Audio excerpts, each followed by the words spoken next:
Bien-aimés dans le Seigneur, peuple de Dieu,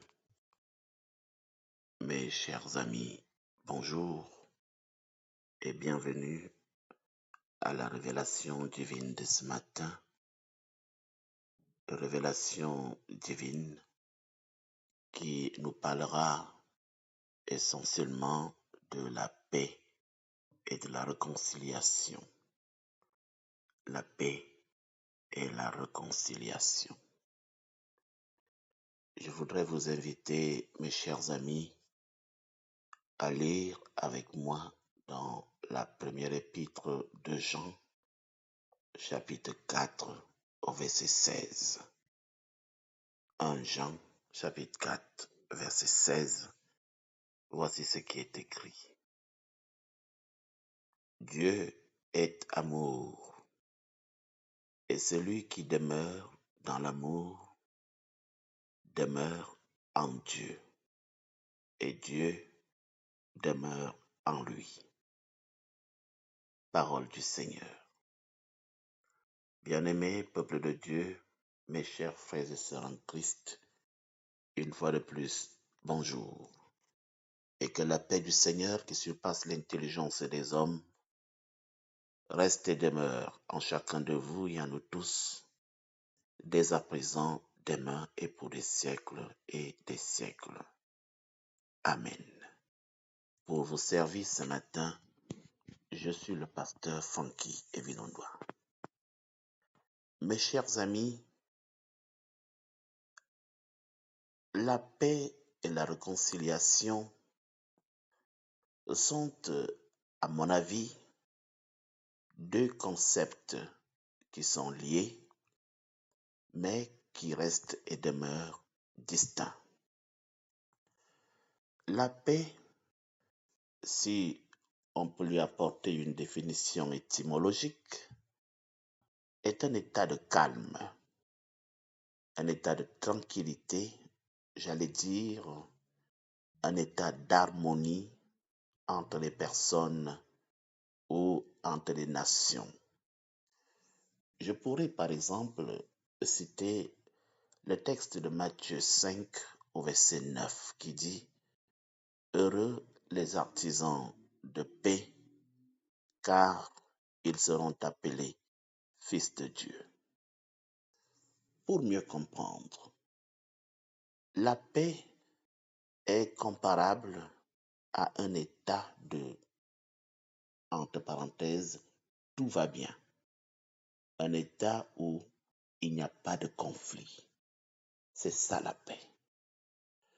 Mais la réconciliation, quant à elle, est plutôt un processus de rétablissement d'une relation entre deux personnes ou entre deux groupes qui étaient jusque-là en conflit.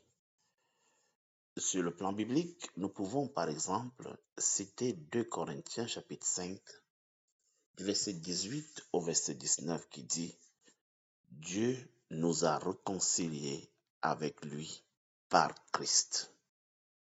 Lorsqu'on parle de réconciliation, c'est comme quelqu'un dirait un retour à la normale.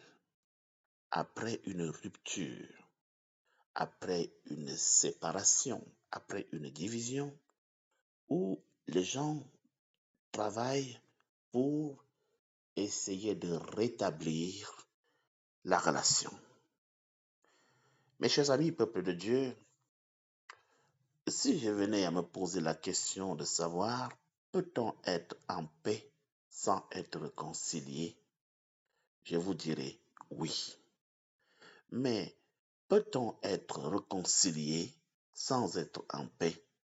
Là, je dirais plutôt que c'est un peu difficile.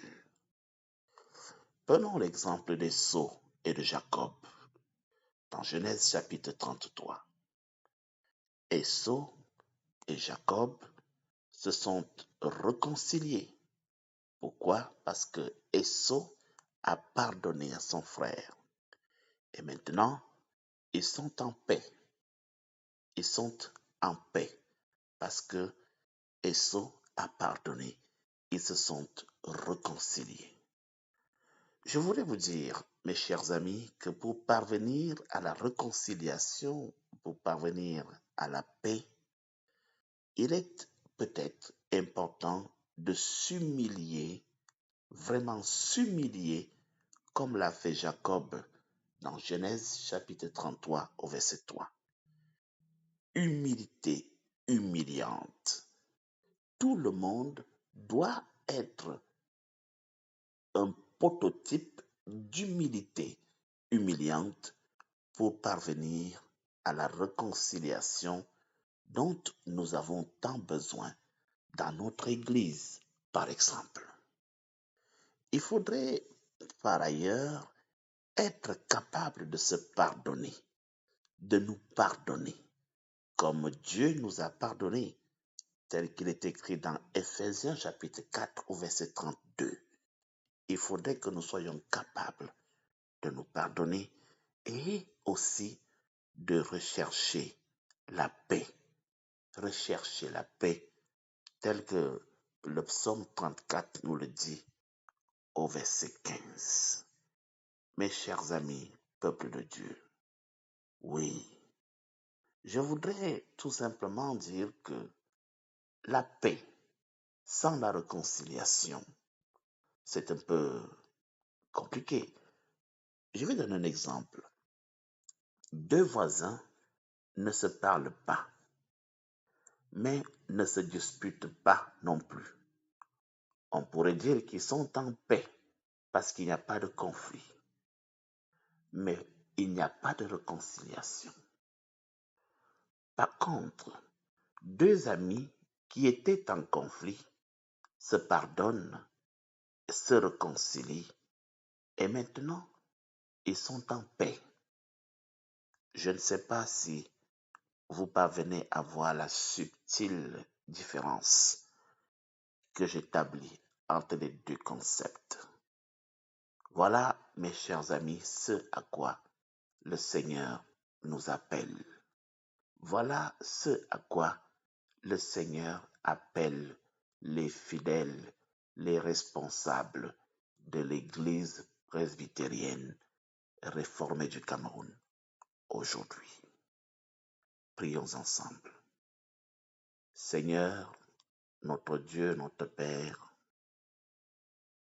nous venons à toi ce matin, alors que les états-majors de notre Église sont rassemblés ici et là. Nous venons à toi pour te supplier de nous aider à demeurer dans l'amour, de nous aider à chercher la paix, à chercher la réconciliation.